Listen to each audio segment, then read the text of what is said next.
राजधानी रे पुणी लुट होइथिबा अभियोग आज अपराह्न व्यस्तबहुल कटक रोड अंचल घटी घटना।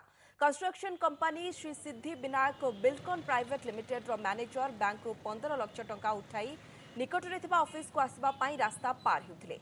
एही समय रे हठात दुई जण दुर्बृत्त कला पल्सर आसी टंका बैग छड़ाई फेरार हो जाइथिले। लक्ष्मीसागर थाना पुलिस घटनास्थल में पहुंची तनाघना करथिला।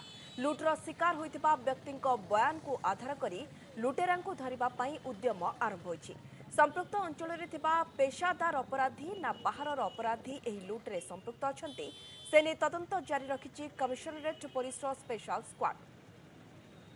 15 लाख जो उठे आसुले माने जना गोटे मोटरसाइकिल आसी लुट कर नहीं जाइए किंतु से अन्य कौन से क्लू दे पारना कौन से वेपन भी देखे ना दुकान गुड़ाक अच्छी से जना पड़ो आउे आम कौ मोटरसाइकिल आसते केमती देखा जाते से विषय पचरा उचरा कर इन्वेस्टिगेशन आगे को नौ देखुचु माने से कौ रास्तार जाइए कि ओडिशा भीतर गैंग कि बाहर गैंग से भी असटन करुचु।